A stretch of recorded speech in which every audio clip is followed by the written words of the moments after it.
Joining us now, the seventh-year head coach of the Salisbury University baseball program. It's Troy Brohawn, everybody. Coach, thanks for joining us. Thanks for having me. Good to see you as always, and it was good to see your team out there scrimmaging the other week, sort of inter-squad scrimmage. Who impressed you the most when everybody got to go back on the field and play as if it were a normal game again? Well, I tell you, we've been very fortunate this fall. I mean, I think we got somewhere around 24, 26 full team practices in. So there's a lot of great time to evaluate. We got to probably play about 10 inter-squads. So a lot of guys got to get out there and stretch themselves out a little bit. There were multiple guys that impressed me. Obviously, Beacon's, he's the team leader, leads by example. Guys tend to follow his lead, so he was pretty impressive this fall. Pitching-wise, Jackson Bolzon had a young player, freshman Aaron Combs, who was very impressive. And then defensively, Cullen McCullough and Luke Waddell really have put in the work to expand their roles on this team this year. Mm-hmm. I'm sure everybody was really excited to get back, especially the way that things ended last year. You had the 9th-ranked team in that final poll before things went south. I imagine everybody was, the mood was really, I won't say festive, but something along there when everybody got to reconvene again in the fall. Yeah, there was a lot of energy. And, like I said, this is probably the longest fall we've ever had. Usually, we get 16 practices. But this year we were able to extend them a little bit. We have some seniors. We were supposed to graduate 11 seniors last year, and 5 decided to come back. 4 of them had to finish out their education, so they were going to be here either way. And then we had one that decided to put off his graduation, declare a minor, and come back just because he didn't feel like he ended his senior season like he wanted to. So there was a lot of energy out there, a lot of enthusiasm. We preach, don't take any of the days for granted because, you might be out here today and then they might shut us down tomorrow. So each day we're out here, let's get better. I'm sure there was extra motivation for those seniors who were to return. I mean, you go back to March and you're thinking your career is over and in circumstances that you couldn't have even imagined. And now it's a reprieve, almost a second chance at a last gasp. Yeah, it was a really weird situation last year.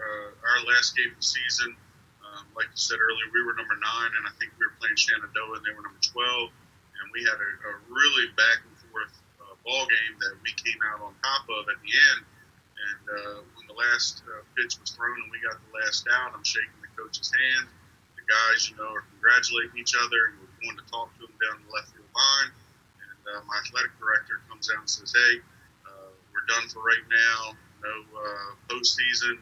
So in the midst of the enthusiasm of winning that big baseball game, you have to go out there and tell your team that, it looks like we're probably done for the season. So there were a lot of mixed emotions that day. I'll say, and then the last legal handshake perhaps in college baseball. Yeah, absolutely. Absolutely. Now, everybody is finally back, and you got a pretty good season of practice in the fall, the longest fall you mentioned. How do you balance the importance of getting prepared for the season during this fall while at the same time not knowing when the season is going to start or even what it's going to look like? Yeah, I mean, we're preparing like we're going to play a full 40 games. Does it look like we're going to do that? Probably not. It's going to depend on, obviously, the virus. It's going to depend on us traveling different places and other teams coming in to travel and play us. But again, we just took the ball day by day. We wanted to get better. It was from the coaching staff especially, it was a great opportunity to evaluate some guys a little bit longer than what we usually have. So it gave some guys some extra time to put in some work, get better, make some impressions. And I really thought the fall went extremely well. Every sport has had to deal with these changes in regulations and NCAA rules because of the pandemic.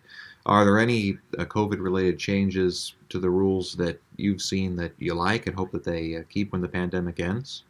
No, actually I haven't. The only thing we're concerned about right now is if we're going to be able to play, number one.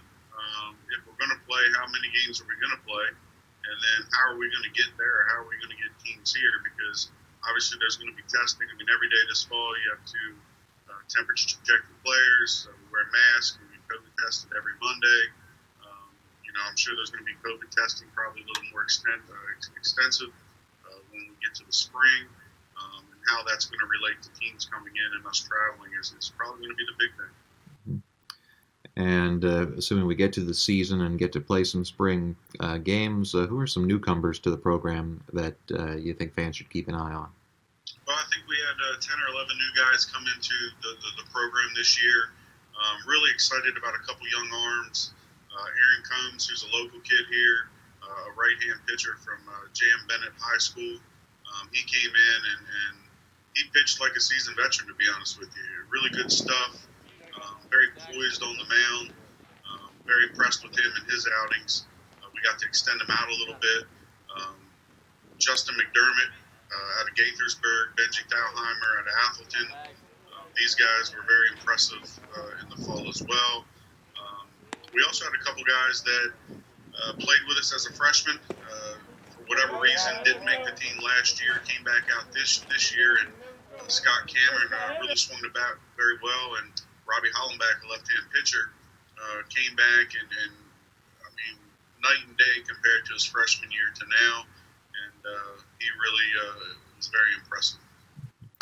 And who are some of the role players from last year's team who you're expecting to step into bigger roles in 2021? Again, this fall has really allowed the coaching staff to take a deeper look at some of the middle infielders, the outfielders, maybe some of the third and fourth catchers. But Cullen McCullough really stood out to us this year. He came in, when he came here as a freshman, thin, not much weight on him, and he came in here this year like he really put in some time in the weight room. He's got some thump in his bat. Luke Waddell can play any position in the infield. I thought he probably had one of the best falls of anybody out there this year. Jacob Ferentz catching behind the plate, I thought he did a phenomenal job, and we always knew he could catch and throw, but I think his hitting really took a jump this fall as far as being able to maybe solidify himself as the number one. And then you got Kavi Castor in the outfield, who didn't get a whole lot of playing time last year. Then he had a knee injury, and he's coming back, and you talk about a 5-tool player. The kid can flat out run, throw, hit. He can do a little bit of everything. And then you got Sky Rayhill, who, if you want to talk about a team leader and leads by example, the kid can play the outfield, he can play first base. Just an energizer bunny when we practice. Really keeps the guys on task. And so those 4 or 5 guys really stood out to me this fall as far as role players who didn't get a lot of time last year or the year before, but really stepped their game up this fall. Well, it sounds like the team is really coming together for another push towards a championship and a College World Series appearance. And one last one before we let you go. A couple months ago, D3Baseball.com put out its all-decade team, and our own Pete Grasso appeared on that. So if you could look back maybe 3 years or so, what were some of your finest memories there, Pete? I mean, just an athlete. I mean, you're talking about a starting shortstop, and then later on became a number one pitcher for you. Pitched in big games, performed in big games. He wasn't the most vocal kid on the field. He was a very quiet, introverted guy, but he led by example, and guys followed him. Just a tremendous talent, well-earned, well-deserved for him to be on the all-decade team. National Player of the Year here as a senior, first one in program history. So I can't say enough about Pete and what he meant to this program. Troy Brohawn, everybody, head coach of Sea Gull baseball, getting ready for the 2021 season, no matter what it looks like. Coach, thanks for joining us again, and we're looking forward to seeing you back on the diamond. All right, thanks for having me.